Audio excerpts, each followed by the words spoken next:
سورہ مائدہ سورہ نمبر 5 اس میں سوری ایک آیت نمبر 51. جی چلیں وہ پھر بعد میں کر لیں گے. ان کی سٹوری میں ایک کامنٹ تھا.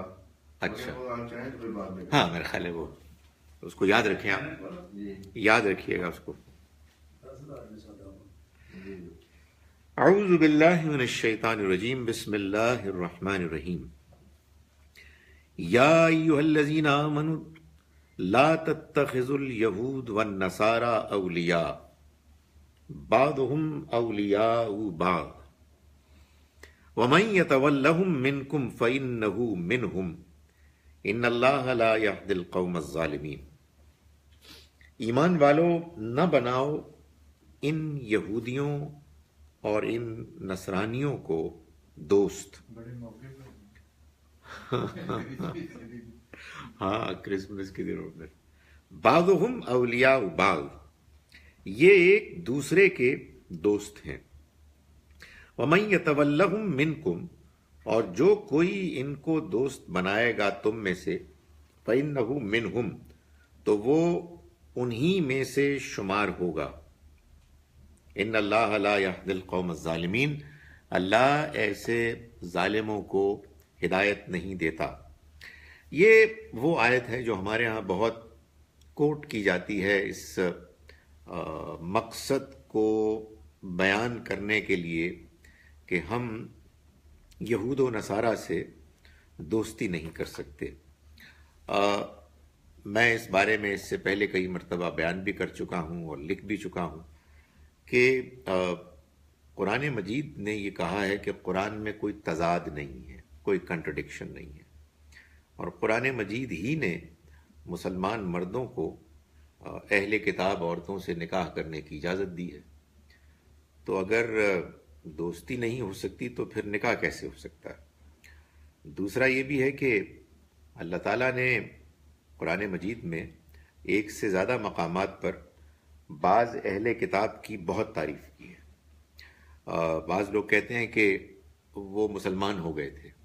میں گزارش کرتا ہوں کہ اگر وہ مسلمان ہو گئے تھے پھر تو وہ اہل کتاب نہیں تھے، یعنی وہ مسلمان بعد میں ہوئے ہوں گے، لیکن جب اللہ تعالیٰ نے ان کی تعریف کی تو وہ اس وقت مسلمان نہیں تھے. تو پھر یہ کیا معاملہ ہے؟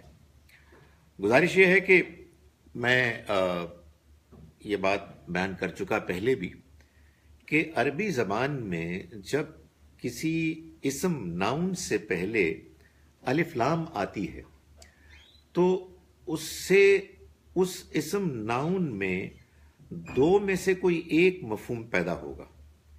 یا تو اس سے مراد ہوگا وہ سارے لوگ جو اس کیٹیگری کو بلانگ کرتے ہیں، جو اس اسم ناؤن کے اس میں آتے ہیں، گروپ میں آتے ہیں، یا اس سے مراد ہوگی ایک خاص گروہ جس کی طرف اشارہ کیا جا رہا ہے. میں یا تو یہ ہے کہ اے مسلمانوں تم یہود و نصارہ جتنے بھی ہیں دنیا میں جب سے یہ شروع ہوئے ہیں اور قیامت تک کسی سے تم دوستی نہیں کر سکتے. یا تو اس سے یہ مراد ہے کوئی بھی مسلمان کسی یہودی کسی نصرانی سے کبھی دوستی نہیں کر سکتا. یا اس سے مراد کوئی خاص یہود اور کوئی خاص نصارہ ہیں کہ جن کو اللہ تعالیٰ نے یہاں ریفر کیا ہے، اور ظاہر ہے کہ اگر وہ کوئی خاص ہیں تو واضح ہونا چاہیے کہ وہ کون ہے. یعنی جو بات میں کہہ رہا ہوں وہ یہ ہے کہ آیت یہ کہہ رہی ہے کہ ایمان والو ان یہودیوں اور ان نصرانیوں کو اپنا دوست نہ بناؤ. یہ کون لوگ ہیں؟ قرآن سے معلوم ہوتا ہے کہ جب اللہ کے رسول اللہ کا پیغام اپنی قوم کے سامنے براہ راست اتنے واضح طریقے سے پیش کر دیتے ہیں کہ جس کے بعد ان کے لیے انکار کی گنجائش ختم ہو جاتی ہے، جس کو ہم کہتے ہیں نا اتمام حجت، حجت تمام ہو جاتی ہے. تو اس کے بعد اگر کچھ لوگ پھر بھی انکار پر اڑ جائیں اور بضد ہوں تو اللہ تعالیٰ ان کو اسی دنیا میں سزا دیتے ہیں. اور سزا دینے سے پہلے اللہ تعالیٰ یہ اہتمام کرتے ہیں کہ اہل ایمان اور انکار کرنے والے کافر یہ الگ الگ ہو جائیں، ان کے درمیان کوئی تعلق نہ رہے، یہ آپس میں مکس اپ نہ ہو۔ معلوم یہ ہوتا ہے کہ اسی موقع پر جب کہ آیہ مبارکہ نازل ہوئی، یہ وہ زمانہ تھا کہ جب یہ صورتحال اب پیدا ہو گئی تھی۔ اس کو جنرلائز نہیں کیا جا سکتا، اور اس کی بعض وجوہات میں آپ کے سامنے بیان کر چکا۔ ابھی چند آیات پہلے امید ہے آج ہی آپ کے سامنے وہ آیت بھی آ جائے گی یا دو آیات کہ جو مزید واضح کریں گی کہ جو بات میں گزارش کر رہا ہوں اصل میں قرآن مجید وہی بات کر رہا ہے۔ فرمایا کہ بعضهم اولیاء بعض، یہ ایک دوسرے کے دوست ہیں، یعنی مطلب یہ ہے کہ ان یہود و نصارہ نے اسلام کی بڑھتی ہوئی قوت کو اپنے لیے ایک مشترک خطرہ سمجھ لیا ہے، اور اس وجہ سے وہ آپس میں مل گئے ہیں، گٹھ جوڑ کر رہے ہیں۔ یہ ایک کامن پرابلم ہے، آپ کہیں یہ کامن فینومینن ہے کہ جب کبھی کچھ لوگ جو آپس میں اختلاف کرتے ہیں کسی معاشرے میں رہتے ہیں تو وہ اختلاف ان کا بڑا شدید ہوتا ہے، مگر وہ کو ایگزسٹ کر رہے ہوتے ہیں، اور اچانک ایک نیا گروپ ایمرج کرتا ہے، وہ نظر آنے لگتا ہے، تو یہ جو سارے آپس کے جو اختلافات ہیں بھول کے اس نئے گروہ کے اوپر کود پڑتے ہیں اور آپس میں تعاون کرتے ہیں۔ یہ ہمارے سب کانٹیننٹ میں بھی ہوا ہے۔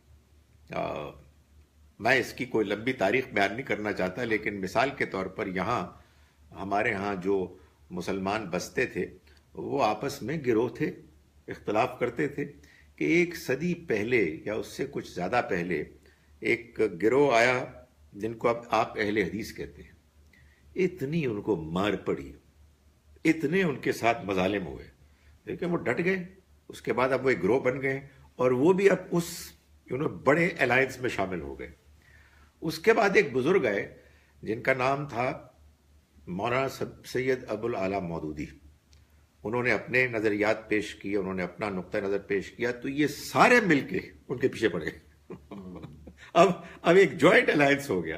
یہ دنیا میں ہمیشہ ہوتا ہے کہ آپ آپس میں اختلاف کر رہے ہیں، لیکن کوئی ایک نئی قوت سامنے آ جاتی ہے تو پھر سارے مل جاتے ہیں۔ تو یہاں اصل میں اسلام کی بڑھتی ہوئی قوت کو سامنے دیکھتے ہوئے یہود و نصارہ آپس میں دوست ہو گئے۔ تو اللہ تعالیٰ نے فرمایا کہ ایک دوسرے کے دوست ہیں۔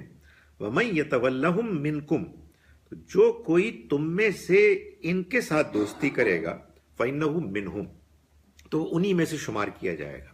آپ کو معلوم ہے کہ ہمارے ہاں جو گروپ ایکسٹریمسٹ، جس کو اب ہم اطمینان کے ساتھ ٹیررسٹ بھی کہہ سکتے ہیں، جنہوں نے کہ ہمارا ناک میں دم کر دیا تھا، ہمارے ملک میں وہ بامز اور سوسائڈ بامبنگ اور ہمارے فوج کے لوگوں کے اوپر حملے، سویلینز کے اوپر حملے کرتے تھے، وہ کیا کہتے تھے؟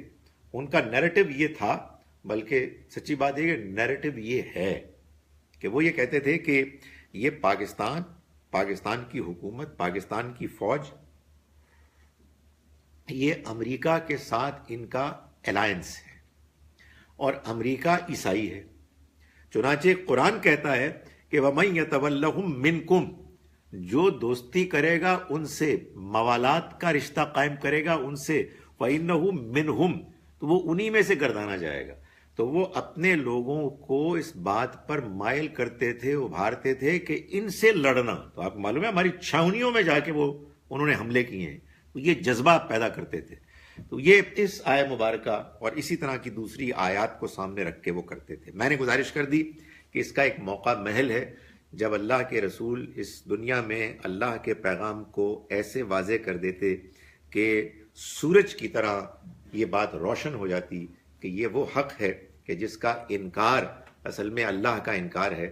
اس کے بعد اللہ کی طرف سے ان کے اوپر عذاب کا فیصلہ بالآخر نافذ ہوتا، اور اس سے پہلے اس کی تیاری ہوتی۔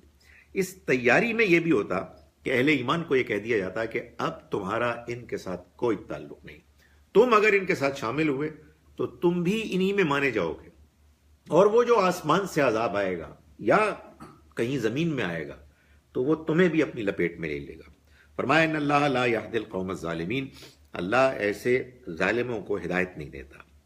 فَتَرَى الَّذِينَ فِي قُلُوبِهِم مَرَضٌ، تو تم دیکھو گے ان لوگوں کو کہ جن کے دلوں میں مرض ہے۔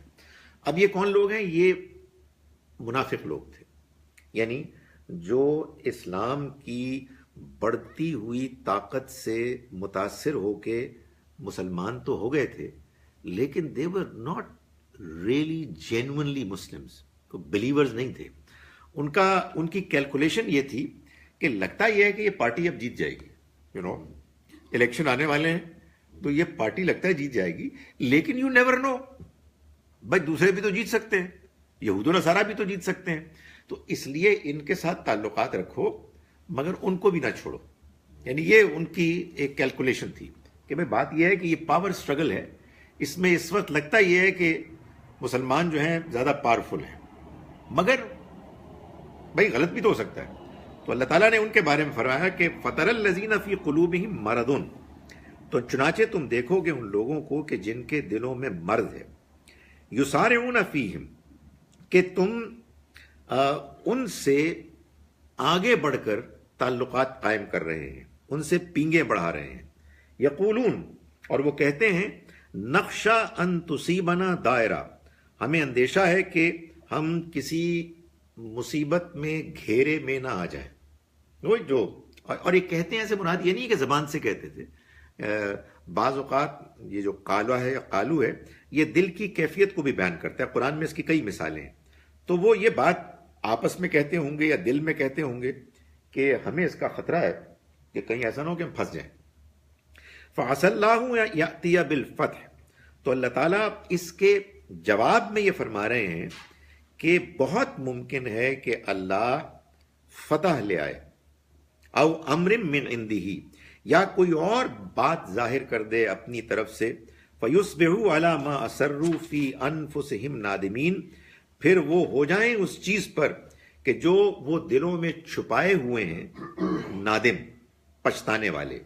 یعنی اللہ تعالیٰ نے ان کے اس دل کی کیفیت کا جواب یہ دیا کہ وہ تو یہ کہتے ہیں کہ ہم ان سے تعلقات اس لیے قائم کر رہے ہیں کہ اگر یہ جیتتے ہیں تو ہم ان کے ساتھ بھی ہوں گے۔ تو اللہ تعالیٰ نے فرمایا کہ یہ ہونے والا ہے کہ اللہ کی طرف سے مسلمانوں کے لیے واضح فتح آنے والی ہے، یا پھر یہ بھی ہو سکتا ہے کہ یہ ہو کہ کوئی اللہ تعالیٰ ایسا ارینجمنٹ کر دے کہ جس کے نتیجے میں یہ واضح ہو جائے کہ یہ لوگ منافق ہیں اور اس کے بعد یہ پچھتانے لگے۔ فرمایا وَيَقُولُ الَّذِينَ آمَنُوا، اور پھر کہیں گے وہ لوگ کہ جو ایمان لائے، یعنی مطلب یہ کہ اللہ تعالیٰ یہ بتا رہے ہیں کہ یہ تو ہو جائے گا، یقین جانو کہ یہ معاملہ اب ہونے والا ہے کہ اللہ یا تو فتح لے آئے گا یا اللہ تعالیٰ کوئی ایسا ارینجمنٹ کرے گا، کوئی ایسا معاملہ کر دے گا جس کے بعد یہ واضح ہو جائے گا کہ یہ لوگ منافق ہیں۔ تو فرمایا کہ وَيَقُولُ الَّذِينَ آمَنُوا، اس موقع پر اہل ایمان یہ کہیں گے، أَهَؤُلَاءِ الَّذِينَ أَقْسَمُوا بِاللَّهِ جَهْدَ أَيْمَانِهِمْ، کیا یہ لوگ ہیں کہ جو بڑھ چڑھ کر قسمیں کھایا کرتے تھے، إِنَّهُمْ مَعَكُمْ، کہ وہ تمہارے ساتھ ہیں، حَبِطَتْ أَعْمَالُهُمْ، ان کے اعمال ضائع ہوئے، فَأَصْبَحُوا خَاسِرِينَ، تو وہ نقصان اٹھانے والوں میں سے ہو گئے۔ ان کے اعمال ضائع ہو گئے یعنی ان کے نیکی کے اعمال۔ یہ بات قرآن مجید بار بار بیان کرتا ہے کہ انسان اگر کوئی نیکی کا عمل کرتا ہے، سارے انسان نیکی کا عمل کرتے ہیں، یعنی نیکی میری اور آپ کی مجبوری ہے، یعنی آدمی بالکل کھٹا ٹوپ اندھیرے والی گمراہی میں کبھی نہیں ہوتا۔ بڑے سے بڑا قاتل، لٹیرا، وہ بھی نیکی کرتا ہے۔ اللہ تعالیٰ نیکی کی قدر کرتے ہیں۔ ہم سب کی زندگی میں نیکی اور برائی کے درمیان ایک کشمکش جاری ہے، لیکن اللہ تعالیٰ یہ فرماتے ہیں کہ وہ نیکیاں کہ جن کو انسان کرنے کے ساتھ ساتھ بعض ایسی برائیاں کرتا ہے کہ جو بہت نمایاں ہوتی ہیں، تو وہ برائیاں، وہ گناہ، وہ جرائم نیکی ضائع کر دیتے ہیں۔ تو اللہ تعالیٰ ان منافقین کے بارے میں کہہ رہے ہیں کہ جنہوں نے یہ رویہ اختیار کیا کہ اللہ کے پیغمبر کے آ جانے کے باوجود، اسلام کی سچائی کے نمایاں ہو جانے کے باوجود، انہوں نے مسلمانوں کے علاوہ دوسروں سے بھی راہ و رسم قائم رکھی، تو پھر ان کا معاملہ یہ ہوگا کہ ان کے جو اعمال ہیں حبطت اعمال، حبط ہو جائیں گے، ضائع ہو جائیں گے، اس کے اندر پھر کوئی جان نہیں رہے گی۔ یہی بات اللہ تعالیٰ نے کافروں کے بارے میں بھی کہی ہے کہ جو جان بوجھ کر اللہ کے پیغام کا انکار کرتے ہیں۔ یہی بات اللہ نے قاتل کے بارے میں بھی کہی ہے، جس نے کسی انسان کی جان لے لی اور اس کے بعد توبہ نہیں کی، اور تمام بڑے جرائم کرنے والوں کے بارے میں کہ جو جب کوئی بڑا جرم کر بیٹھتے ہیں اور اس پر بضد ہو جاتے ہیں تو اس کے بعد ان کے نیکی کے اعمال ان کے کام نہیں آئیں گے۔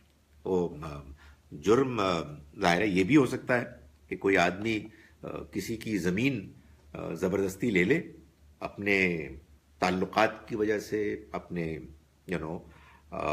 بڑے ہونے کی وجہ سے، مضبوط ہونے کی وجہ سے، اور ساری عمر اس پر وہ اپنا حق دھونس جماتا رہے، حالانکہ اسے معلوم ہے کہ یہ اس کی نہیں تھی، تو اس کے بعد کچھ بھی نہیں ہوگا۔ کوئی عمرہ، کوئی نماز، کوئی روزہ، کوئی چیز کام نہیں آئے۔ یہ بات کنسسٹنٹ ہے قرآن میں کہ جب انسان اپنی نیکی کے ساتھ بعض ایسے بڑے جرائم کرتا ہے کہ جن جرائم پر وہ انسسٹ کرتا ہے، تو پھر یہ نیکی کے اعمال یہ ضائع ہو جاتے ہیں۔ ورنہ ایک کشمکش جاری رہتی ہے، آپ کی کبھی نیکی بدی پہ غالب آتی ہے، کبھی بدی نیکی پہ غالب آتی ہے، اور اللہ تعالیٰ یہ چاہتے ہیں کہ ہم اس دنیا میں اپنی پرفارمنس سے یہ چیز دکھائیں کہ ہم نیکی کو چاہتے ہیں اور بدی سے ہم تنگ آئے ہوئے ہیں اور ہم اس سے پیچھا چھڑانا چاہتے ہیں۔ یا ایھا الذین آمنوا، ایمان والو، من یرتد منکم عن دینہ، جو شخص تم میں سے اپنے دین سے پھرے گا، یعنی مطلب یہ ہے کہ یہ بتایا جا رہا ہے کہ دین کے واضح ہو جانے کے بعد، پیغام کے صاف نمایاں ہو جانے کے بعد، اب اگر کوئی ان یہود و نصارہ سے دوستی رکھتا ہے، پینگے بڑھاتا ہے، تو گویا کہ اس نے دین کو چھوڑ دیا۔ تو فرمایا کہ ایمان والو، من یرتد منکم عن دینہ، تم میں سے جو اپنے دین سے پھرے گا، فسوف یأتی اللہ بقوم یحبہم ویحبونہ، تو اللہ ان قریب ایسے لوگ لائے گا جن سے وہ محبت کرے گا اور وہ اس سے محبت کریں گے، یعنی اللہ سے محبت کریں گے۔ یعنی کہنے کا مطلب یہ ہے کہ اگر تم میں سے بعض لوگ اللہ کے دین کو چھوڑ رہے ہیں، مرتد ہو رہے ہیں، ارتداد کر رہے ہیں، تو اللہ کو اس کی کوئی پرواہ نہیں، اس سے تم اللہ کا کچھ بگاڑ نہیں سکو گے، اس لیے کہ اگر تم نے ایسا کیا تو اللہ کچھ ایسے اور لوگ لے آئے گا کہ جو اس سے محبت کریں گے اور وہ ان سے محبت کرے گا۔ اذلۃ علی المومنین، وہ اہل ایمان کے ساتھ نرم ہوں گے۔ یہ وہ ان الفاظ میں سے ایک لفظ ہے جو میں نے آپ کو پہلے بھی بتایا تھا کہ بعض الفاظ ایسے ہوتے ہیں کہ جن کا مفہوم ہماری اردو میں کچھ اور ہوتا ہے اور عربی میں کچھ اور ہے۔ ان میں سے ایک غلیظ بھی تھا، میثاقاً غلیظہ، اردو میں تو ذرا گندگی ہے، لیکن عربی میں میثاقاً غلیظہ نکاح کو کہا گیا ہے، بڑا مضبوط ایک میثاق۔ اسی طرح سے ایک اور لفظ جس سے کہ ہمارے یہاں کنفیوژن پیدا ہوئی، وہ وسیلہ ہے، کہ تم اللہ کے ساتھ تعلق کے لیے کوئی قرب حاصل کرو، اس کے قریب ہو۔ ہمارے ہاں اس کا مفہوم ہے کہ کوئی وسیلہ، کوئی ذریعہ، کوئی تعلق ہے کہ جس کا حوالہ دو۔ اسی طرح سے یہ لفظ ہے ذلیل، یہ لفظ عربی میں دونوں مفاہیم میں ہے، یعنی پازیٹیو بھی اور نیگیٹو بھی۔ نیگیٹو تو ہم جانتے ہی ہیں، جو ہمارے یہاں بھی استعمال ہوتا ہے، قرآن میں اس کا بھی ذکر ہے، لیکن پازیٹیو یہ ہے کہ نرمی، دوسروں کے ساتھ معاملہ کرنے میں آپ ان کے لیے آسانیاں پیدا کریں، آپ ہمبل ہو کے ان کے ساتھ ڈیل کریں۔ تو یہاں یہی مفہوم ہے کہ جو مطلوب مقصود ہے کہ اگر تم نے اللہ کے دین کو چھوڑ دیا تو اللہ کو کوئی پرواہ نہیں، اللہ تمہاری جگہ کچھ اور ایسے لوگوں کو لے آئے گا کہ جو اس سے محبت کرتے ہوں گے اور وہ ان سے محبت کرتا ہوگا۔ اذلۃ علی المومنین، مسلمانوں کے لیے وہ نرم ہوں گے، نرمی کے ساتھ پیش آئیں گے، ان کے ساتھ تعاون کریں گے، ان کے معاملات میں کام آئیں گے۔ فرمایا وَعِزَّةٍ عَلَى الْكَافِرِينَ، اور ان کافروں کے مقابلے میں وہ سخت ہوں گے. یعنی یہ کافر کہ جو اب جن کا کفر بالکل نمایاں ہو گیا، وہ ان کے اندر کوئی اپنے پوائنٹ آف ویو، اپنے موقف کے لیے نرمی محسوس نہیں کریں گے، وہ ان میں پینیٹریٹ نہیں کر سکیں گے، جیسے تمہارے میں کر رہے ہیں. یہ منافقین کو کہا جا رہا ہے، جیسے تم ان کے ساتھ دوستیاں بڑھا رہے ہو، وہ ایسے نہیں ہوں گے. ان کو جب اس بات کا اچھی طرح علم ہو جائے گا کہ یہ وہ لوگ ہیں کہ جنہوں نے اللہ کے پیغام کو اپنے اندر موجود پانے کے باوجود انکار کیا اور انکار پر اڑ گئے، تو پھر یہ تمہارے ساتھ، پھر یہ لوگ ایسے لوگوں کے ساتھ تعلقات قائم نہیں کریں گے. فرمایا یجاہدون فی سبیل اللہ، اور وہ اللہ کی راہ میں جہاد کریں گے. ولا یخافون لومۃ لائم، اور اس میں وہ کسی ملامت کرنے والے کی ملامت کی پرواہ نہیں کریں گے. یعنی جب وہ اللہ کے راستے کو اختیار کریں گے، اللہ کی بات کو وہ مضبوطی سے پکڑیں گے اور اس میں کسی قسم کی وہ اپنے لیے رعایت قبول نہیں کریں گے. اگر لوگ تانا دیتے ہیں دیتے رہیں، وہ کسی تانا دینے والے کے تانے، کسی ملامت کرنے والے کی ملامت کی پرواہ نہیں کریں گے. ظاہر ہے آدمی کو جب بات سمجھ میں آ جاتی ہے، جب انسان کنونسڈ ہو جاتا ہے کہ جو بات وہ مان رہا ہے، جو بات اس نے قبول کی ہے وہ صحیح ہے، تو پھر کسی نے ملامت کرنی ہے کرے، کسی نے تانا دینا ہے دے، وہ اس کی پرواہ نہیں کریں گے. وہ لوگ کہ جو پانی ہے، جو لوگ ہوتے ہیں نا شیلو، اتھلے، وہ یہی کرتے ہیں کہ اختلاف کے موقع پر بجائے اس کے کہ اختلاف پر بات کریں، اپنی بات بیان کریں، دوسرے کی بات سمجھیں، وہ کیا کرتے ہیں؟ تانا دیتے ہیں. اور یہ معلوم ہوتا ہے کہ عربوں کے ہاں بہت تھا تانا دینے والیاں. ایک مشہور ایک شاعری میں ہوا کرتا تھا کہ اگر کسی نے کوئی ہمت کی ہے کسی کام کے کرنے کی، تو اسے خاص طور پر تانوں کو فیس کرنا پڑتا. تو یہ فرمایا کہ یہ وہ لوگ ہوں گے کہ لا یخافون لومۃ لائم، یہ ملامت کرنے والوں کی ملامت کی پرواہ نہیں کریں گے. اس کا یہ مطلب نہیں ہے کہ وہ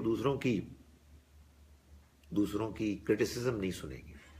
یعنی ہمارے یہاں اصل میں ہر چیز کو لوگ اختیار کرتے ہیں اور پھر اس کا ایک ایسا مفہوم بنا لیتے ہیں کہ جس کے بعد معلوم ہوتا ہے کہ انسان ریجڈ ہو گیا ہے. ملامت کرنے والوں کی ملامت کا مطلب یہ ہے کہ وہ ملامت کے جو بیس لیس ہے، جس کی کوئی بنیاد نہیں ہے.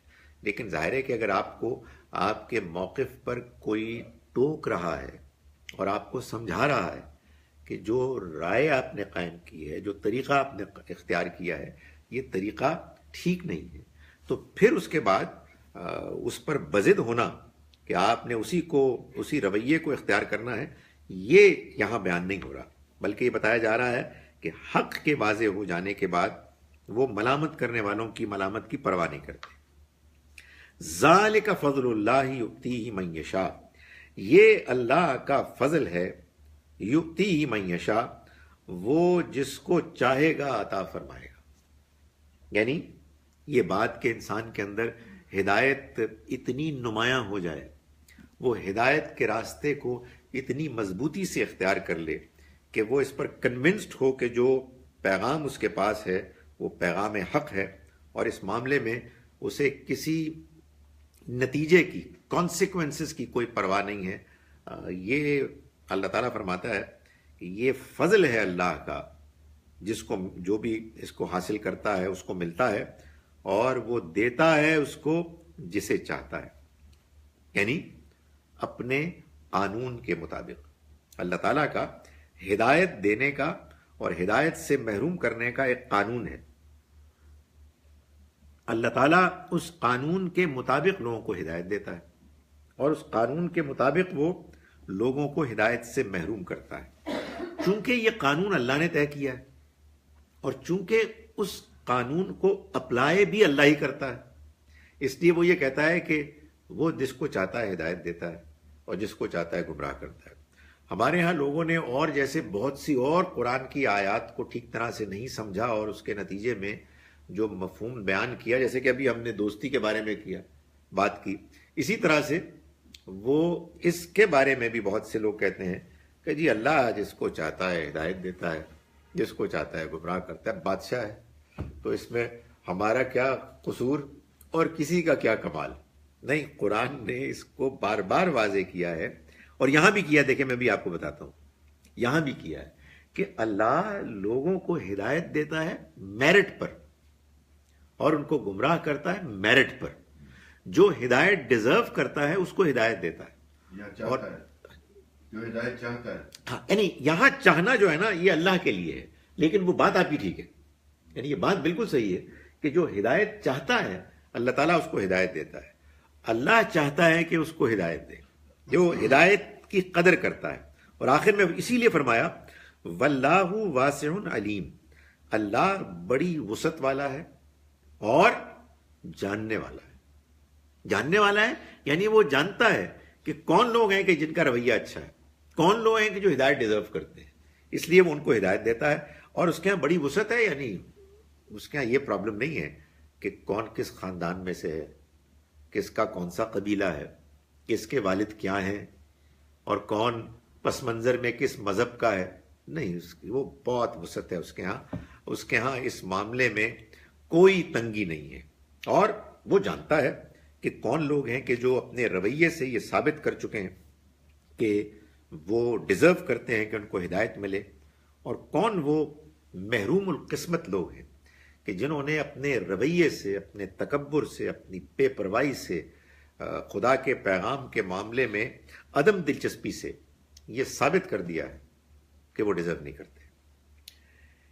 انما ولیکم اللہ ورسولہ، تمہارے دوست تو حقیقت میں اللہ ہے اور اس کا رسول ہے. یعنی کہنے کا مقصد یہ ہے اس کانٹیکسٹ میں کہ یہ تمہارے دوست نہیں ہیں، یہ جن کے بارے میں کہا گیا. تمہارے دوست کون ہیں؟ انما ولیکم اللہ، تمہارا دوست تو اللہ ہے، ورسولہ، اور اس کا رسول ہے حقیقت میں. والذین آمنوا، اور وہ لوگ کہ جو اہل ایمان ہیں. کون؟ الذین یقیمون الصلاۃ، وہ کہ جو نماز کا اہتمام کرتے ہیں، ویؤتون الزکوٰۃ، اور زکوٰۃ ادا کرتے ہیں، وہم راکعون، عاجزی اور انکساری کے ساتھ، فروتنی کے ساتھ. یعنی ان کی نماز میں بھی عاجزی ہوتی ہے. جیسے قرآن نے بار بار کہا کہ وہ الذین هم فی صلاتہم خاشعون، وہ اپنے نماز میں خضوع اختیار کرتے ہیں. اور یہ بھی کہا کہ وہ لوگ جو اللہ کے راستے میں خرچ کرتے ہیں اور ڈرتے رہتے ہیں. وقلوبہم وجلۃ، ان کے دل ڈرے رہتے ہیں کہ انہیں اللہ سے کو جواب دینا ہے. چنانچہ ایک اور جگہ پہ کہا گیا کہ وہ جب لوگوں کو ہیلپ کرتے ہیں تو وہ یہ کہتے ہیں کہ انما نطعمکم لوجہ اللہ، ہم تمہیں یہ کھلا رہے ہیں اللہ کو راضی کرنے کے لیے. لا نرید منکم جزاء ولا شکورا، نہ ہم تم سے کوئی بدلہ چاہتے ہیں، نہ ہم تم سے شکر گزاری کے الفاظ چاہتے ہیں. یعنی ہم یہ ایکسپیکٹ نہیں کرتے کہ ہم نے آپ کی مدد کی ہے تو اب آپ ہمارے حق میں کوئی تقریر کریں گے یا کوئی شاعری کریں گے یا کوئی مضمون لکھیں گے یا اعلان کریں گے. نہیں، ہمیں اس کی کوئی ضرورت نہیں ہے. یہی بات یہاں بیان کی گئی ہے کہ اللہ تعالیٰ فرما رہے ہیں کہ تمہارے حقیقی دوست تو اللہ ہے اور اس کا رسول ہے، اور وہ اہل ایمان ہیں کہ جو نماز کا اہتمام کرتے ہیں اور زکوٰۃ ادا کرتے ہیں، عاجزی اختیار کرتے ہیں انکساری کے ساتھ.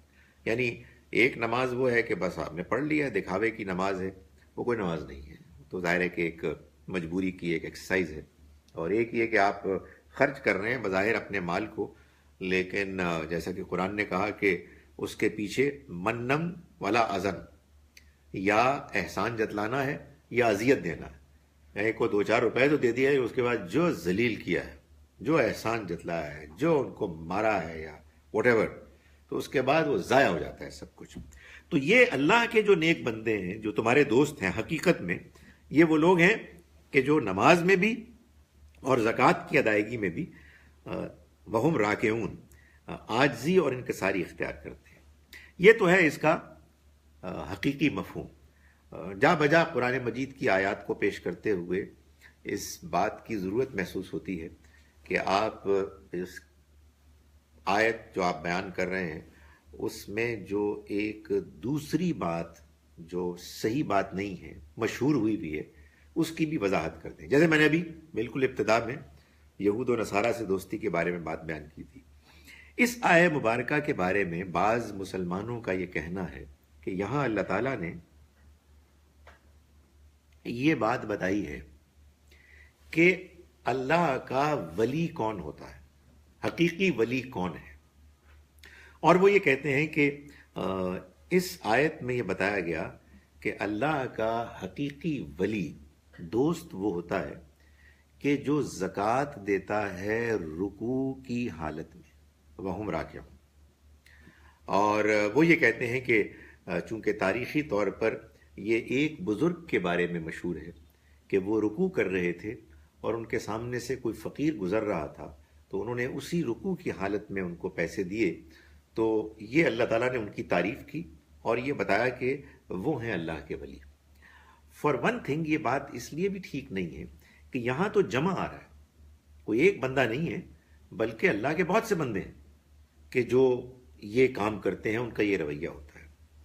اور دوسری بات یہ ہے کہ نماز میں رکوع کی حالت میں انسان اللہ کو یاد کر رہا ہوتا ہے یا ادھر ادھر دیکھ رہا ہوتا ہے. یہ تو کوئی تعریف کی بات تو نہیں ہے، یہ تو عجیب سی بات ہے. اس کو تو اگر کسی بزرگ نے کیا تو چھپانا چاہیے کہ ان سے غلطی ہو گئی، اس لیے کہ he was not attentive. تو یہاں جو بات ہو رہی ہے وہ بڑی سادہ سی بات ہے، وہی بات ہے جو بار بار قرآن بیان کرتا ہے کہ اللہ کے پسندیدہ بندے وہ ہیں کہ جو نماز میں بھی اور اللہ کی راہ میں خرچ کرنے میں بھی عاجزی، انکساری، فروتنی اس کو اختیار کرتے ہیں. اور یہی لوگ ہیں کہ جو حقیقت میں مومن ہیں. اور اللہ تعالیٰ نے اہل ایمان کو کہا کہ یہی تمہارے حقیقی دوست ہیں.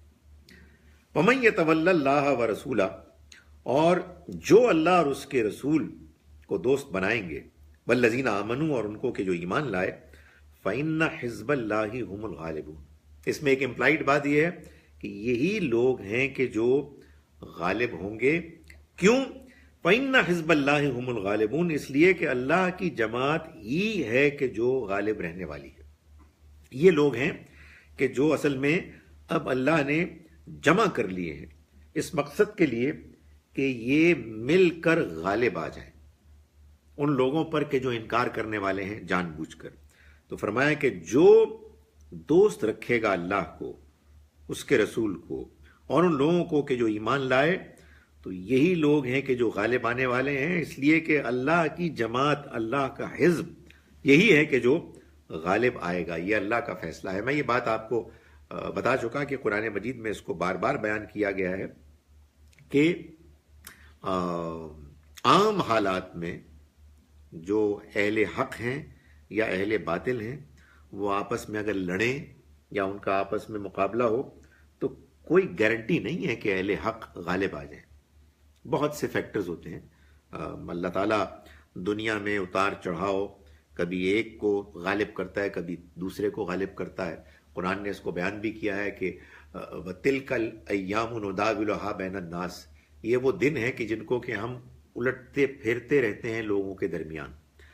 تاہم جب اللہ کے رسول آ جاتے ہیں اور ان کے ساتھ ایک ان کے ساتھیوں کی جماعت ہوتی ہے تو پھر اس کے بعد یہ بات بالکل طے ہے کہ اللہ کی جماعت غالب آ جاتی ہے. وہ اللہ کی طرف سے ایک خوشخبری لے کے آتے ہیں کہ وہ غالب آئیں گے، اور انکار کرنے والوں کے لیے ایک وارننگ لے کے آتے ہیں کہ یہ ختم ہو جائیں گے، نیست و نابود ہو جائیں گے.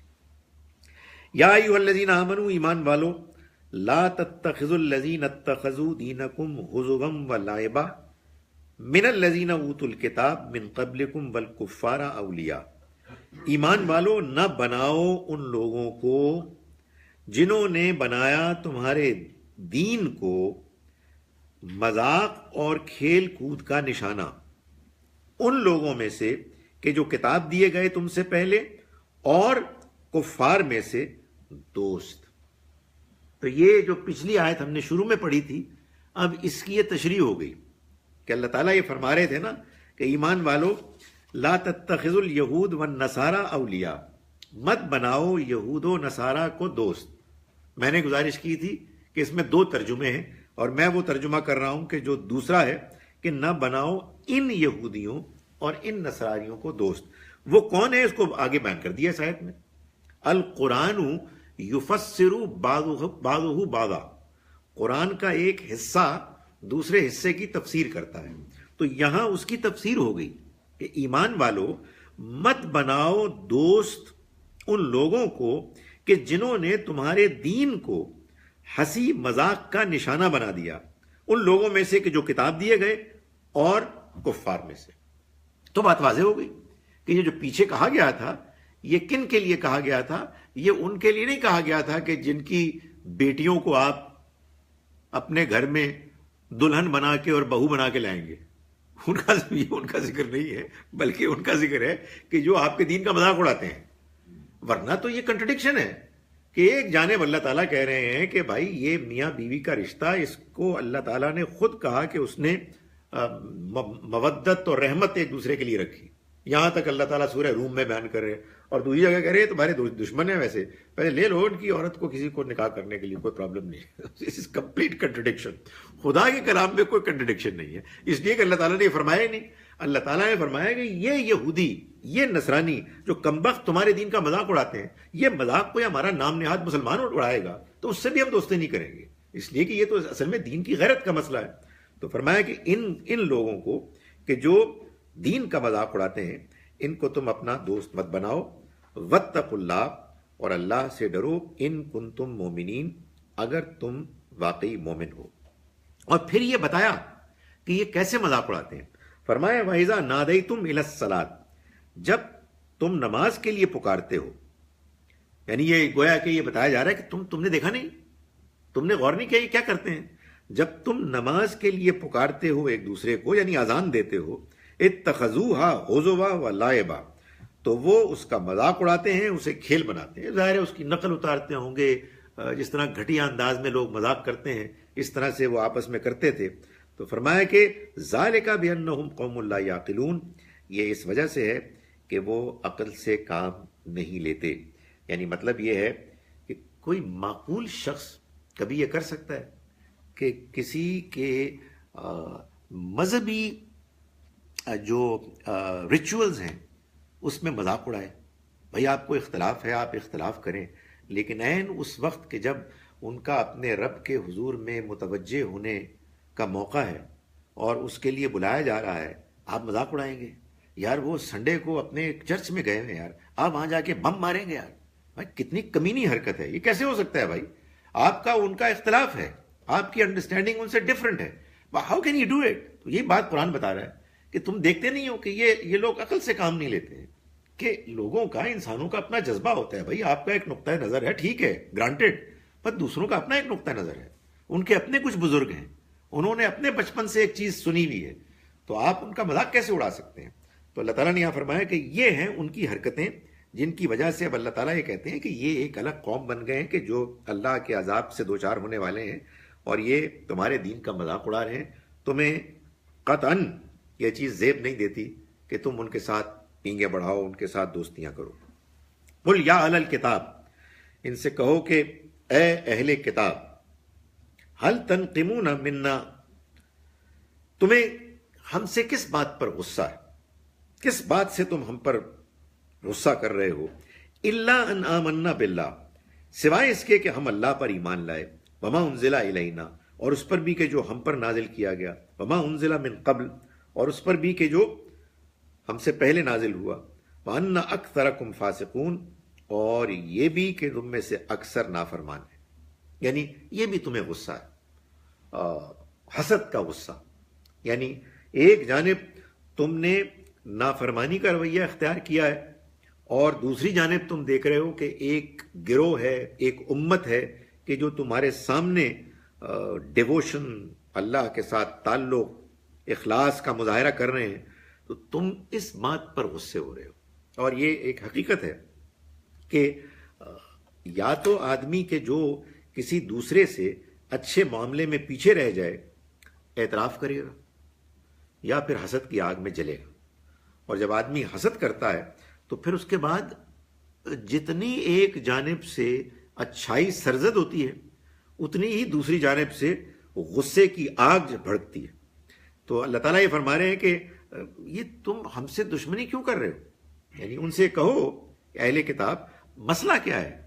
تم ہم سے اس بات پر دشمنی کر رہے ہو، اس بات پر غصہ کر رہے ہو کہ ہم اللہ پر ایمان لائے سچا، اور اس پر بھی ایمان لائے جو تم پر نازل ہوا، اور اس پر بھی ایمان لائے جو ہم پر نازل ہوا، اور تم اس وجہ سے غصہ کر رہے ہو کہ تم میں سے اکثر لوگ فاسق ہیں۔ یعنی یہ نمایاں کر دی یہ بات کہ ان کے غصے کی، ان کی دشمنی کی اصل وجہ کیا ہے؟ وہ یہ ہے کہ چونکہ یہ خود نافرمان ہیں اور اپنی نافرمانی کے باوجود اس بات کا اعتراف کرنے کے لیے تیار نہیں ہیں کہ جو حرکتیں کر رہے ہیں وہ غلط ہیں، اس وجہ سے وہ اب غصہ تم پر نکال رہے ہیں۔ ظاہر ہے کہ یہی وہ انفارچونیٹ چیز ہے کہ جو انسان کو حق سے دور کرتی ہے، اس کی انا، جھوٹی انا، اور پھر وہ صرف دور ہی نہیں ہوتا، وہ اپنی دشمنی میں، اپنے عناد میں بڑھتا رہتا ہے۔ فرمایا کہ قل هل انبئکم بشر من ذالک مثوبۃ عند اللہ، ان سے کہو کہ میں تمہیں ان لوگوں کا پتہ نہ دوں کہ جن کا انجام اللہ کے ہاں اس سے بھی زیادہ برا ہوگا۔ یعنی جو تم ہمارے لیے سوچ رہے ہو، تمہارے اندر ہمارے لیے ایک غیظ و غضب ہے، ایک غصہ ہے، لیکن کیا میں تم کو ان کا پتہ نہ بتاؤں کہ جن کا انجام اس سے بھی زیادہ برا ہے، کہ جو تم ہمارے بارے میں سوچ رہے ہو، تم ہمارے بارے میں گمان کر رہے ہو۔ فرمایا من لعنہ اللہ، وہ لوگ کہ جن پر اللہ کی لعنت ہوئی، وغضب علیہ، اور وہ ان پر غضبناک ہوا، اس کا غضب ان پر ہوا، وجعل منہم القردۃ والخنازیر، اور اس نے ان میں سے بندر اور سور بنائے، وعبد الطاغوت، اور انہوں نے شیطان کی پرستش کی۔ یہ ظاہر ہے کہ خاص طور پر یہودیوں کو ایڈریس کیا جا رہا ہے، اور ان کے ایک گروہ کو نمایاں کر کے بیان کیا جا رہا ہے، جس کے بارے میں قرآن مجید میں اور مقامات پر بھی یہ بیان کیا گیا کہ انہوں نے چونکہ اللہ کی نافرمانی کی، اور کلیئر نافرمانی کی، لیکن دھوکہ دے کے کی، ایسے کی کہ جس کے نتیجے میں ان کا خیال یہ تھا کہ ہم بلف کر دیں گے، ہم ایسا طریقہ اختیار کریں گے کہ جس میں یہ معلوم ہی نہیں ہوگا کہ ہم کوئی غلط کام کر رہے ہیں۔ سبت کے دن مچھلی کے پکڑنے کا، شکار کرنے کا کی ان کو اجازت نہیں تھی، مگر وہ ایک ہیلا بہانہ بنا کے ایسا کام کرتے تھے کہ جس سے ایک جانب ان کا کام بھی ہو جائے، مچھلی بھی پکڑ لی جائے، اور دوسری جانب یعنی ان کے خیال میں اللہ تعالیٰ کو معلوم بھی نہ ہو۔ تو اللہ تعالیٰ نے جب یہ بات بہت آگے بڑھ گئی اور انہوں نے اپنے اس رویے پر اصرار کیا، تو قرآن مجید سے معلوم ہوتا ہے کہ پہلے تو ان کی سیرت اور پھر ان کی صورت بھی جانوروں جیسی بن گئی، بندروں اور سوروں جیسی بن گئی۔ تو اللہ تعالیٰ اس کا حوالہ دے رہے ہیں یہود کو خاص طور پر کہ تم ان واقعات سے تو واقف ہی ہو، اللہ کا غضب اور اللہ کی لعنت جب کچھ لوگوں پر پڑتی ہے تو وہ بات وہاں تک پہنچ جاتی ہے کہ جو بات تمہارے ایک گروہ کے ساتھ ہوئی۔ فرمایا اولئک شر مکانہ، یہ وہ لوگ ہیں کہ جو درجے میں بدتر ہیں، وَأَضَلُّ عَنْ سَوَاءِ السَّبِيلِ، اور وہ سیدھے راستے سے بھٹکے ہوئے ہیں، وہ صحیح راہ سے بھٹک گئے ہیں۔ میں ان آیات کا ترجمہ جو ہم نے پڑھی ہیں آج ایک مرتبہ پھر کر رہا ہوں۔ ہم نے آیت نمبر 51 سے شروع کیا آج کا سبق۔ بسم اللہ الرحمن الرحیم۔ ہم شروع کرتے ہیں اس اللہ کے نام کے ساتھ جس کی رحمت بے پناہ ہے، جس کی عنایت ہمیشہ کے لیے ہے۔ یا ایھا الذین آمنوا، ایمان والو، لا تتخذوا الیہود والنصارى اولیاء، تم ان یہودیوں اور ان نصرانیوں کو دوست مت بناؤ، بعضهم اولیاء بعض، ان میں سے بعض دوسروں کے دوست ہیں، ومن یتولہم، اور جو کوئی ان کو دوست بنائے گا، منکم، تم میں سے، فإنہ منہم، تو وہ انہی میں سے مانا جائے گا۔ ان اللہ لا یہدی القوم الظالمین، اللہ ایسے ظالموں کو ہدایت نہیں دیتا۔ فطر الذین فی قلوبہم مرض، تو تم دیکھو گے ان لوگوں کو کہ جن کے دلوں میں بیماری ہے، یسارعون فیہم، کہ ان کی طرف تیزی سے دوڑتے جائیں گے دوستی کرنے کے لیے. یقولون وہ کہتے ہیں نقشان تصیبنا دائرہ، اپنے دل میں کہتے ہیں کہ ہمیں اس کا اندیشہ ہے، ڈر ہے کہ کہیں ہم کسی مصیبت میں نہ پھنس جائیں. فعسى الله ان يأتي بالفتح، تو کیا خبر، بہت امید ہے کہ اللہ لے آئے فتح، او امر من عنده، یا کوئی اور فیصلہ معاملہ اپنی طرف سے، فیصبحوا علی ما اسروا فی انفسهم نادمین، پھر وہ ہو جائیں گے اس پر کہ جو انہوں نے چھپایا اپنے دلوں میں پشیمان، نادم. وَيَقُولُ الَّذِينَ آمَنُوا، اور اس موقع پر کہیں گے وہ لوگ کہ جو ایمان لائے، أَهَٰؤُلَاءِ الَّذِينَ أَقْسَمُوا بِاللَّهِ جَهْدَ أَيْمَانِهِمْ، کیا یہ ہیں وہ لوگ کہ جو قسمیں کھایا کرتے تھے بڑھ چڑھ کر، إِنَّهُمْ لَمَعَكُمْ، کہ یہ تمہارے ساتھ ہیں. حبطت اعمالهم، ان کے اعمال ضائع ہو گئے. فاصبحوا خاسرین، تو وہ ہو گئے نقصان اٹھانے والوں میں سے، وہ ہو گئے نقصان اٹھانے والے. یا ایھا الذین آمنوا، ایمان والو، من یرتد منکم عن دینہ، تم میں سے جس کسی نے اپنے دین کو چھوڑا، فسوف یأتی اللہ بقوم، تو لے آئے گا ان قریب اللہ ایسی قوم کو، یحبہم، وہ جن سے محبت کرے گا، ویحبونہ، اور وہ اس سے محبت کریں گے. اذلۃ علی المومنین، مومنین کے معاملے میں وہ نرم ہوں گے. عزت علی الکافرین، اور انکار کرنے والوں کے ساتھ وہ سخت ہوں گے، فرم ہوں گے.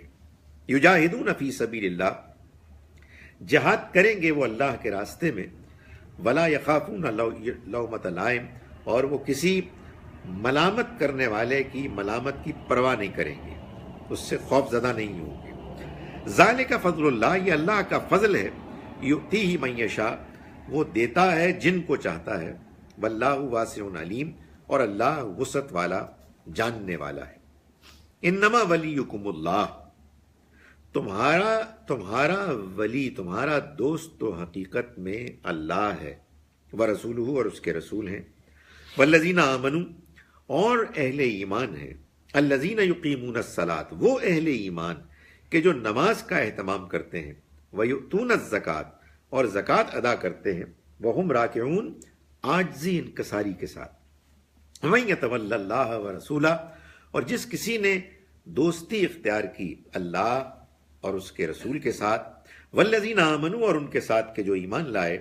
فإن حزب اللہ هم الغالبون، وہی غالب ہوں گے، اس لیے کہ اللہ کی جماعت، اللہ کا حزب، یہی غالب آنے والے ہیں. یا ایھا الذین آمنوا، ایمان والو، لا تتخذوا الذین اتخذوا دینکم ہزوا ولعبا، مت بناؤ ان لوگوں کو کہ جنہوں نے ٹھہرایا تمہارے دین کو ہنسی اور مذاق کا ذریعہ. من الذین اوتوا الکتاب، ان لوگوں میں سے کہ جو کتاب دیے گئے. من قبلکم، تم سے پہلے. والکفار، اور کفار کو مت بناؤ اولیاء، دوست. واتقوا اللہ، اور ڈرو اللہ سے. ان کنتم مومنین، اگر تم واقعی مومن ہو. وَإِذَا نَادَيْتُمْ إِلَى الصَّلَاةِ، اور جب تم بلاتے ہو نماز کی طرف. اتخذوها هزوا ولعبا، تو وہ ٹھہراتے ہیں اس کو مذاق اور ہنسی کا ذریعہ. ذَلِكَ بِأَنَّهُمْ قَوْمٌ لَا يَعْقِلُونَ، یہ اس وجہ سے ہے کہ یہ وہ لوگ ہیں کہ جو عقل سے کام نہیں لیتے. قل یا اہل الکتاب، آپ کہیے کہ اے اہل کتاب، هل تنقمون منا، تم کس وجہ سے ہم پر غصے ہو، غصے میں ہو، دشمنی کرتے ہو. الا ان آمنا باللہ، سوائے اس کے کہ ہم ایمان لائے اللہ پر. وما انزل الینا، اور اس پر کہ جو ہم پر نازل کیا گیا. وما انزل من قبل، اور اس پر بھی کہ جو ہم سے پہلے نازل ہوا. وان اکثرکم فاسقون، اور اس بات پر کہ تم میں سے اکثر لوگ نافرمان ہیں. قل هل انبئکم بشر من ذالک، ان سے کہو کہ کیا میں تم کو نہ بتاؤں کسی ایسے کا پتہ کہ جو اس سے بھی زیادہ شر میں ہے، انجام کے لحاظ سے اس سے بھی زیادہ برا ہے. مثوبتاً عند اللہ، اللہ کے ہاں انجام کے اعتبار سے. کون؟ من لعنہ اللہ، جس پر اللہ نے لعنت کی. وغضب علیہ، اور اس کا غضب ہوا اس پر. وجعل منهم القردۃ والخنازیر، اور اس نے ان کو بندر اور خنزیر بنا دیا، وعبد الطاغوت، اور انہوں نے شیطان کی پرستش کی۔ اولئک شر مکانا، یہ لوگ ہیں کہ جو مقام کے لحاظ سے سب سے زیادہ برے ہیں، درجے کے لحاظ سے سب سے بدتر ہیں، وَأَضَلُّ عَنْ سَوَاءِ السَّبِيلِ، اور وہ صحیح راستے سے بہت زیادہ دور اور بھٹکے ہوئے ہیں۔ اقول قولی ھذا واستغفر اللہ لی ولکم۔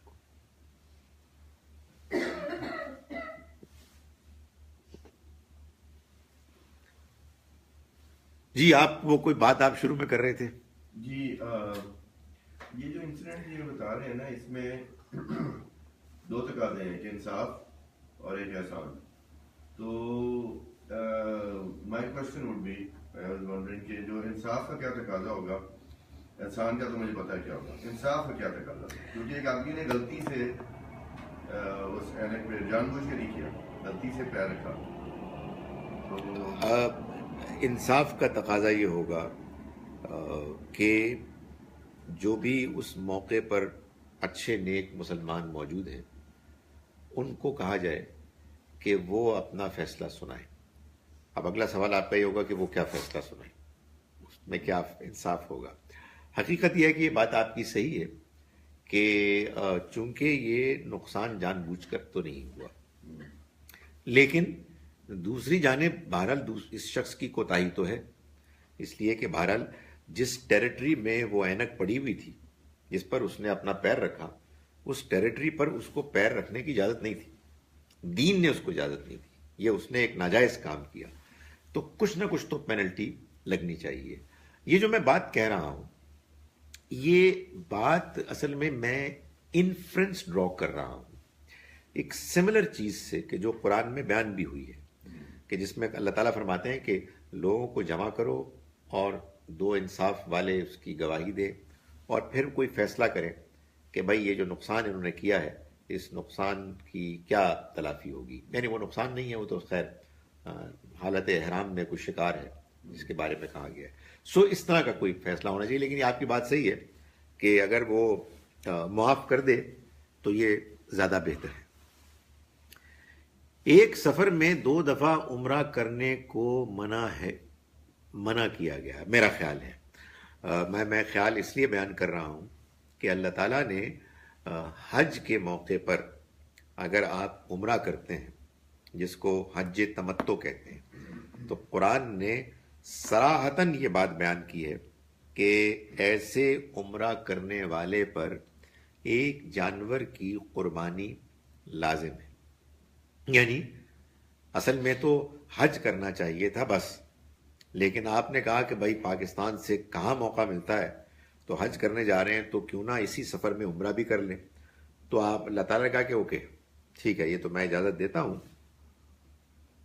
مگر اب تم چونکہ حج کے سفر میں عمرہ کر رہے ہو، اس وجہ سے اب تم کو ایک جانور کی قربانی دینی ہوگی۔ چنانچہ ہمارے ہاں جو لوگ حج کر کے جاتے ہیں اور قربانی دیتے ہیں، وہ اصل حج کی قربانی نہیں ہوتی، بلکہ وہ حج تمتع کرنے پر ان کو جو آپ کہیے کہ ایک پینلٹی پڑی، ایک کفارہ ان کو دینا پڑا، یہ وہ والی قربانی ہوتی ہے۔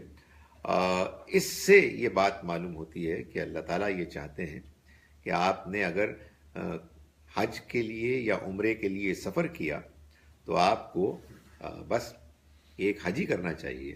آپ زیادہ سے زیادہ یہ کہہ سکتے ہیں کہ اگر کوئی شخص بضد ہو کہ مجھے دوسرا عمرہ کرنا ہے تو پھر لازماً ایک جانور کی قربانی اس کو دینی ہوگی۔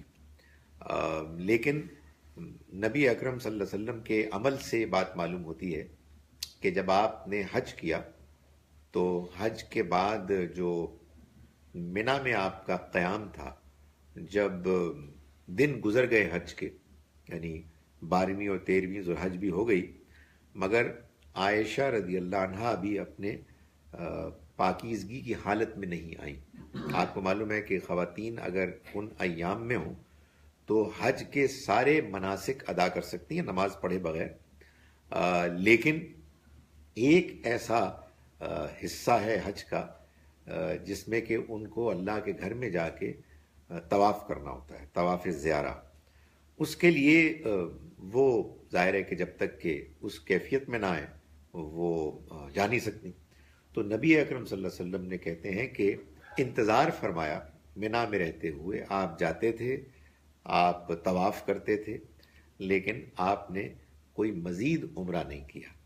تو آپ کہہ سکتے ہیں ٹیکنیکلی ایک عمرے کے ساتھ دوسرا عمرہ کوئی کرنا چاہے تو ایک قربانی لازمن دے اسی حج تمتع کے قیاس پر. لیکن ہمارے ہاں تو لوگ معلوم ہوتا ہے کہ مسجد عائشہ جاتے ہیں اور پھر وہ آ کے وہ کرتے ہیں، عمرہ کرتے ہیں، پھر مزید کرتے ہیں. اور اس کی پھر وجہ بھی یہ ہے کہ وہ ہمارے ہاں چونکہ یہ بات مشہور ہے کہ حج بدل ایک چیز ہے کہ جو ہو سکتی ہے، تو وہ پھر نانی جان، نانا جان، دادا جان، دادی جان، تایا ابو اور جتنے بھی بزرگ ہیں ان کے لیے کرتے ہیں.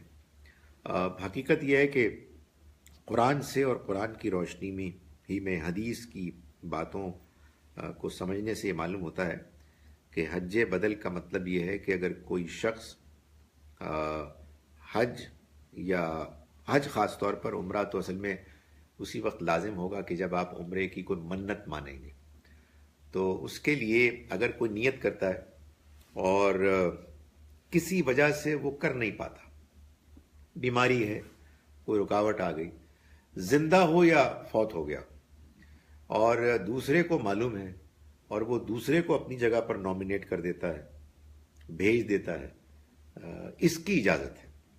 یعنی اگر کوئی شخص زندہ ہے اور وہ سمجھتا ہے کہ میری اس وقت کیفیت جسمانی ایسی ہے کہ میرے لیے ممکن نہیں ہے، تو میں کسی اور کو اپنی جگہ پر حج کے لیے بھیج دیتا ہوں، تو یہ بالکل ٹھیک ہے، اس کی اجازت ہے. اسی طرح سے اگر یہ بات معلوم ہو جائے کہ کوئی بزرگ تھے، جیسا کہ احادیث سے معلوم ہوتا ہے، ان کے بڑی خواہش تھی دیرینہ کہ وہ حج کریں، لیکن موقع نہیں مل سکا. تو ان کے بیٹے نے یا بیٹی نے آ کے نبی صلی اللہ علیہ وسلم سے پوچھا کہ کیا میں ان کے لیے کر لوں ان کی جگہ پر، تو آپ نے اس کی اجازت دے دی. حقیقت یہ ہے کہ جو دنیا سے رخصت ہو گئے اس حسرت کے ساتھ کہ وہ حج کریں، اور حج کرنے کا ان کو موقع نہیں ملا کیونکہ ان کی کوئی واقعی مجبوری آ گئی، تو ان کی وہ حسرت، ان کا وہ اس کی خواہش کرنا ہی ان کے حج کا نعم البدل بن جائے گا. مگر نبی صلی اللہ علیہ وسلم نے ان کی اولاد کو، سعادت مند اولاد کو اس بات پر اجازت دی کہ وہ جو ان کا ارادہ تھا تم اس کی تکمیل کر لو عملاً. مگر وہ ہمارے ہاں اس کو جس طرح سے لوگوں نے سمجھا، اس لیے کہ ہمارے ہاں لوگوں کی یہ عادت نہیں ہے کہ وہ جب کوئی چیز حدیث میں آ جائے تو اس کو قرآن کی روشنی میں اور دوسری احادیث کی روشنی میں سمجھنے کی کوشش کریں. وہ اس کو من و عن ویسے ہی لے لیتے ہیں، اور یہ اب ایک جذباتی بات بن گئی ہے کہ تم حدیث کو نہیں مانتے، حدیث میں تو یوں آیا ہے. بھائی وہ جو حدیث ہے اس کو بیان کرنے والے نے جو بیان کیا ہے تو کیا پوری بات بیان کر دی ہے؟ الفاظ ایگزیکٹلی وہی ہے جو حضور نے فرمائے تھے، سیاق سباق آپ کو پورا سمجھ میں آ گیا ہے؟ ایسا تو بہت کم ہوتا ہے. تو پورے دین کے کانٹیکس میں جب آپ رکھ کے اس کو دیکھیں گے تو آپ کو یہ معلوم ہوگا کہ آپ کو حج کرنا ہے تو ایک سفر میں ایک حج کریں، عمرہ کرنا ہے ایک سفر میں ایک عمرہ کریں. آپ نے حج کے ساتھ عمرہ ملانا ہے تو آپ کو لازماً ایک قربانی دینی ہوگی.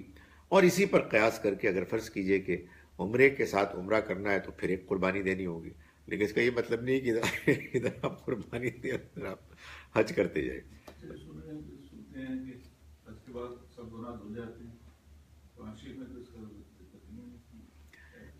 دیکھیں یہ بھی بڑی ایک اہم بات ہے کہ جب یہ بات ایسے آتی ہے حدیث میں کہ کسی نے حج کیا تو وہ حج مبرور کیا، یعنی وہ حج کے جو قبول ہوا، تو وہ ایسے ہے جیسے کہ نو مولود بچہ. عمرے کے بارے میں بھی ایسی بات ہے.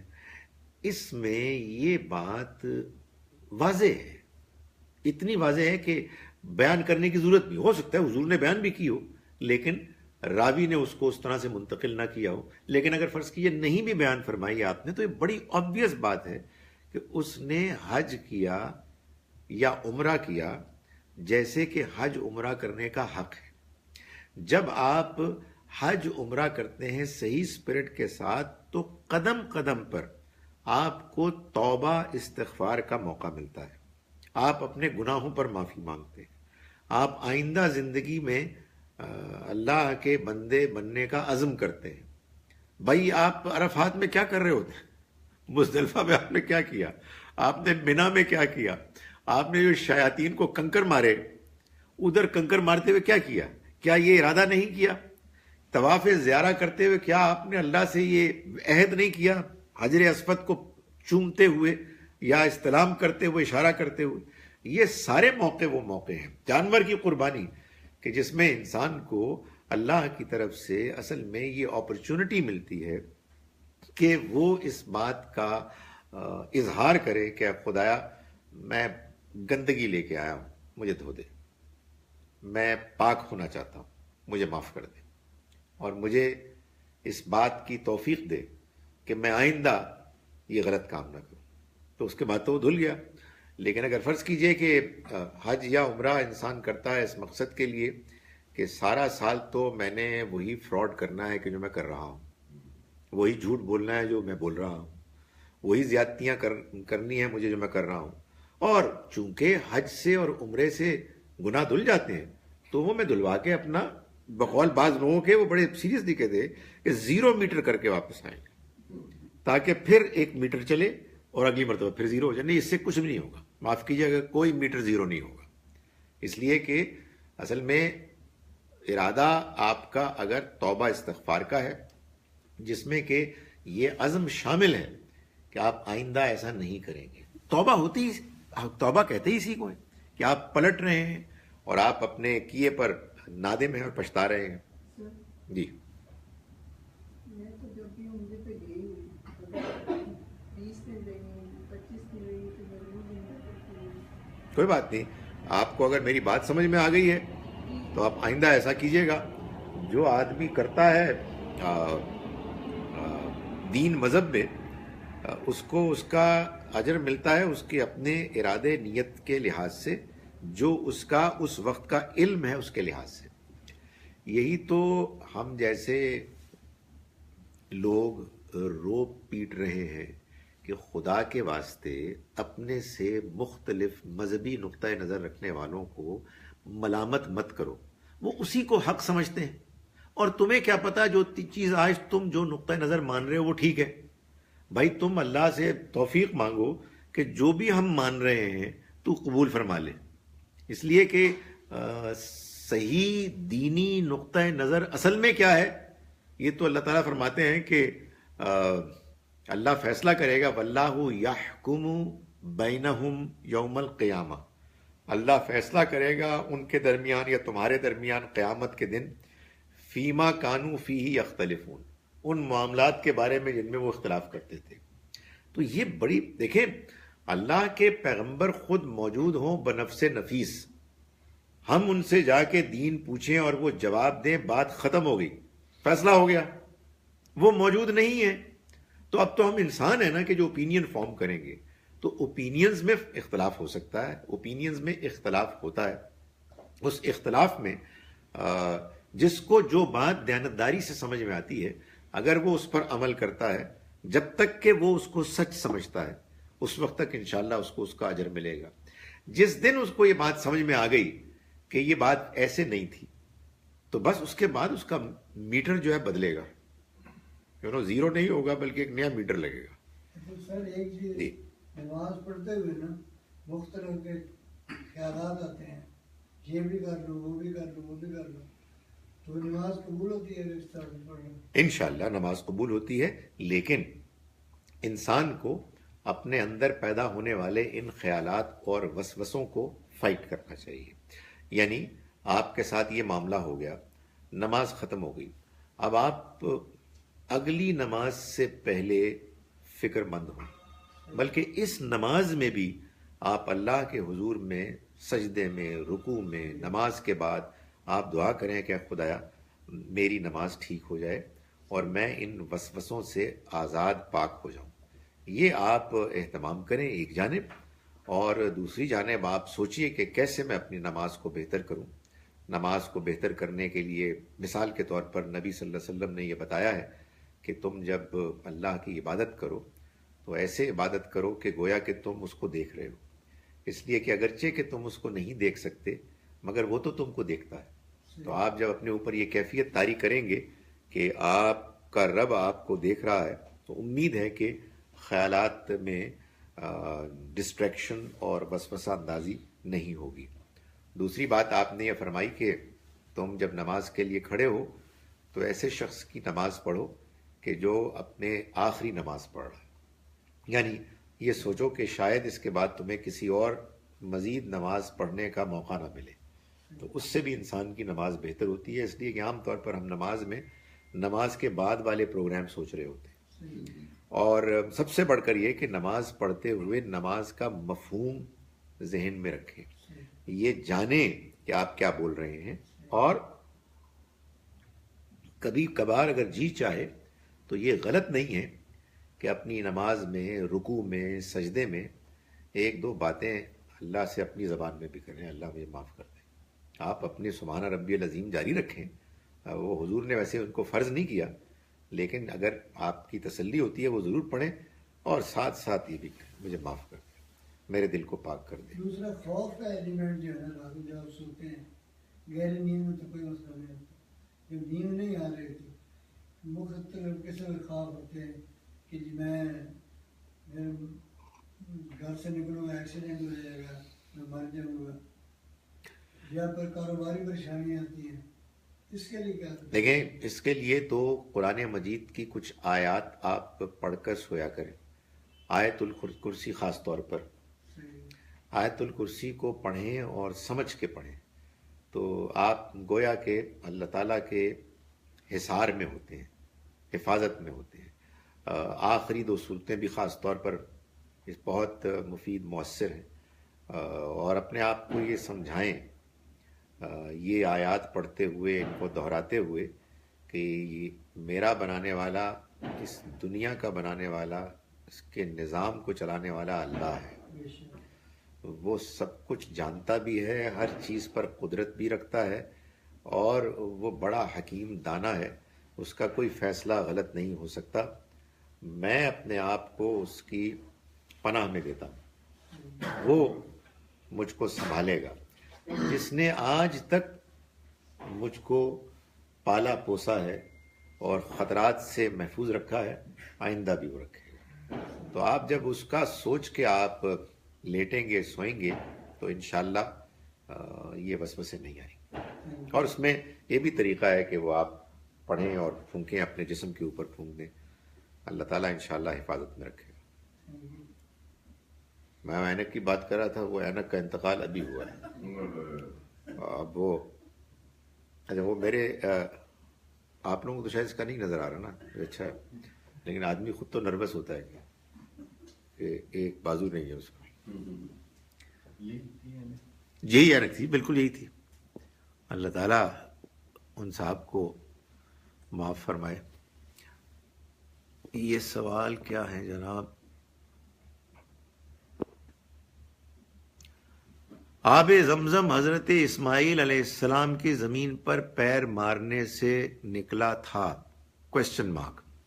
دیکھیے، گزارش یہ ہے کہ یہ ہمارے ہاں مشہور کہانی تو یہی ہے، لیکن اس کہانی کو ماننے میں جو چیز رکاوٹ بن رہی ہے وہ سورہ ابراہیم کی وہ آیات ہیں کہ جو یہ بتاتی ہیں کہ جب اللہ کا گھر بن گیا، یعنی ابراہیم اور اسماعیل علیہ السلام نے مل کر اس کو بنایا، اس وقت ابراہیم علیہ السلام نے یہ بات کہی اور دعا کی کہ اے میرے رب، میں اس وادی غیر ذی زر میں، یعنی اس وادی میں کہ جو بنجر ہے، تیرے گھر کے قریب اپنی اولاد کو چھوڑے جا رہا ہوں، تو ان کے لیے رزق کا بندوبست کر. ظاہر ہے کہ اگر یہ بات یوں ہے جو قرآن میں بالکل واضح طریقے پر ہے، اور اسی دعا سے معلوم ہوتا ہے کہ یہ وہ موقع ہے کہ اسماعیل علیہ السلام کے بعد اسحاق علیہ السلام بھی پیدا ہو چکے تھے. تو اس سے تو یہ معلوم ہوتا ہے کہ یہ دعا اس وقت کی گئی ہے، اس لیے کہ اگر یہ پہلے ہی سارا معاملہ ہوتا اور وہ چند مہینے کے شیر خار بچے ہوتے تو پھر اس دعا کا کیا مطلب ہے؟ لمحہ کہتے ہیں کہ پہلے جو کچھ کر رہا ہوں تو ابھی بھی کر دوں گا، یہ کیا مسئلہ ہے؟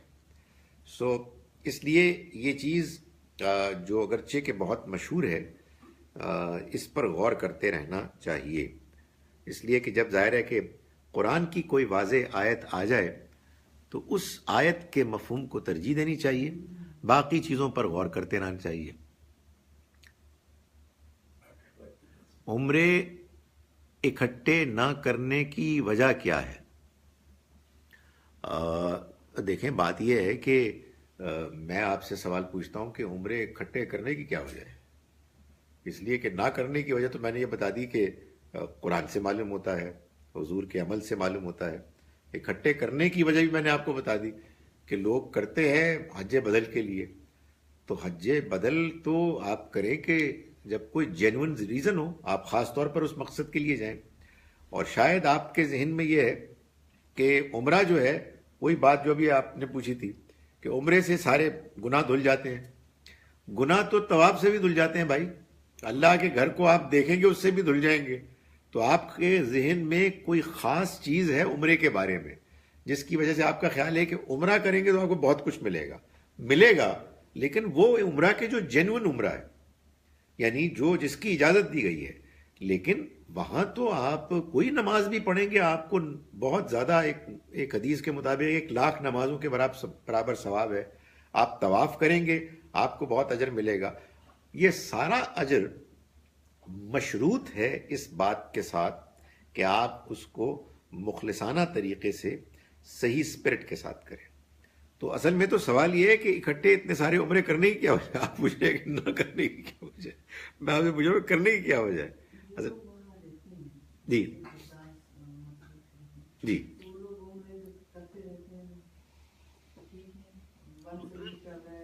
ہاں کر لیں، وہ بالکل کر لیں. جائیں، دیکھیں نا، جو جدے سے جائے گا وہ سفر کر کے جائے گا نا.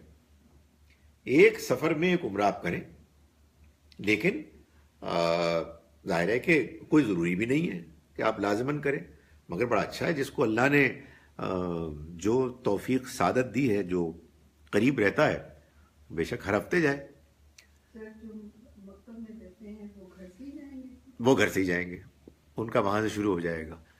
لوگ میقات سے باہر جاتے ہیں اور دوبارہ احرام باندھ کر دوبارہ عمرہ کرنے جاتے ہیں. میں یہی تو گزارش کر رہا ہوں کہ یہ طریقہ ہمارے ہاں رائج ہے، لیکن آپ مجھے بتائیے نا، میری بات چلیں نہیں سمجھ میں آ رہی، آپ مجھے بتائیں کہ اللہ تعالیٰ نے جو قرآن مجید میں بات بیان فرمائی ہے کہ تم حج کرنے جا رہے ہو اور اس سفر میں تم عمرے کا فائدہ اٹھاتے ہو، تو پھر تمہیں ایک جانور کی قربانی دینی ہوگی.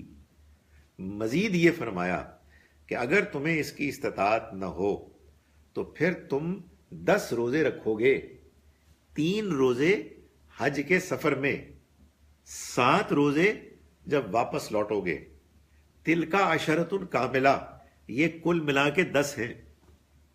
یہ ان لوگوں کے لیے ہے کہ جن کا گھر مکے کی سرزمین میں نہ ہو، یعنی جب وہ جا رہے ہیں حج کرنے تو پھر اگر وہ عمرہ کرنا چاہتے ہیں تو پھر انہیں اس عمرے کے کرنے پر قربانی دینی ہوگی. قربانی نہ دے سکیں تو 10 روزے رکھنے ہوں گے. تو یہ قرآن مجید نے بیان کی ہے. Can you nominate a person to perform Hajj on your behalf who hasn't performed Hajj for himself yet? What will be the status of the Hajj for him? دیکھیں، 2 صورتیں ہیں. ایک صورت یہ ہے کہ آپ نے اپنا حج کر لیا ہے، آپ کسی اور کو حج کرا رہے ہیں، بڑی نیکی کا کام ہے. حقیقت تو یہ ہے کہ جس کو آپ حج کرا رہے ہیں اس پہ حج تو لازم ہی نہیں تھا، لیکن اگر آپ کرا دیں گے تو یقیناً ایک بڑی سعادت ہے اس کے لیے کہ وہ حج کو کرنے کا موقع پالے گا. لیکن آپ کو کوئی ہینڈی کیپ، کوئی لمیٹیشن ہے جس کی وجہ سے آپ حج کر ہی نہیں سکتے.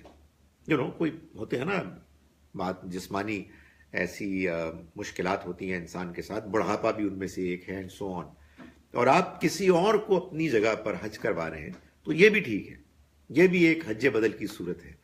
لیکن آپ چونکہ آرام پسند ہیں اور حج میں ذرا مشکلات ہوتی ہیں، تو آپ کسی اور کو حج کروا رہے ہیں، یہ ٹھیک نہیں ہے، یہ نہیں ہو سکتا، مجبوری کے تحت ہو سکتا ہے۔ کیا وطر میں اردو دعا کر سکتا ہوں؟ دعائے قنوت میں بالکل کر سکتے ہیں۔ دیکھیں، یہ بات اصول کے طور پر جان لیں کہ نبی اکرم صلی اللہ علیہ وسلم نے جو ہم کو نماز سکھائی ہے، اس نماز کا وہ حصہ کہ جو آپ نے لازم کیا ہے، جس کے بارے میں آپ نے اپنے عمل سے اور اس سنت سے کہ جو آپ نے جاری کر دی، یہ بات معلوم ہے کہ اس میں کوئی رد و بدل نہیں ہو سکتا، وہ تو فرض ہے اور وہ اسی طرح سے عربی میں ہوگا۔ وہ کیا ہے؟ وہ سورہ فاتحہ ہے۔ سورہ فاتحہ کے بعد قرآن کا ایک حصہ ہے۔ ہر اپنے پوسچر کی تبدیلی کے موقع پر اللہ اکبر کہنا ہے، رکوع سے اٹھتے ہوئے سمیع اللہ لمن حمدہ ربنا لک الحمد یا ربنا ولک الحمد کہنا ہے، اور آخر میں السلام علیکم ورحمۃ اللہ کہنا ہے۔ اس کے علاوہ جتنے بھی آپ کے اذکار ہیں وہ آپ نے کبھی کچھ اور کبھی کچھ پڑھے، اور وہ بھی ہم کو معلوم ہوئے لوگوں کے بیان کرنے سے۔ اس میں اگر آپ کوئی چیز پڑھیں اپنی طرف سے اس کے علاوہ بھی، تو اس میں کوئی رکاوٹ نہیں ہے۔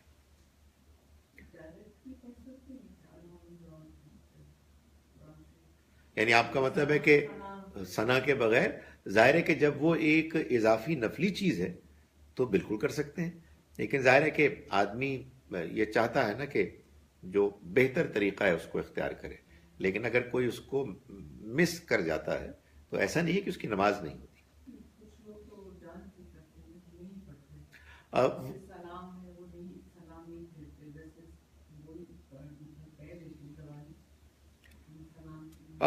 جو مجھے سنت معلوم ہے اس میں ایک طرف کر کے چہرہ کر کے سلام کہنا، یہ اس نماز کا لازمی حصہ ہے۔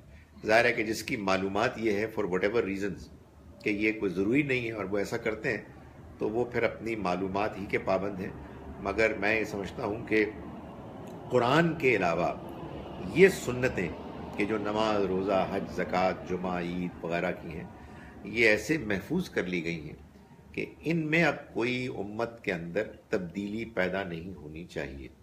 اگر کوئی کر رہے ہیں اور وہ اپنے اطمینان کے ساتھ کر رہے ہیں کہ ان کے خیال میں یہ بات صحیح، اور عام طور پر ہوتا کیا ہے، بات لوگوں کو جو اپنے بزرگوں سے معلوم ہوتی ہے اسی کو وہ دین سمجھتے ہیں۔ تو میں نے ابھی کسی کے سوال کے جواب میں کہا کہ جس کو جو چیز دیانتداری سے دین کے طور پر ملی ہے اور وہ اس کو ایسے ہی سمجھتا ہے اور وہ دوسری باتیں سننے میں کوئی ضد بھی نہیں کر رہا، تو اس کے لیے ٹھیک ہے، اس کے لیے وہی دینی بات ہے جس کو اسے اختیار کرنا چاہیے۔ نماز پڑھیں جی۔ اقول قولی ھذا واستغفر اللہ لی ولکم۔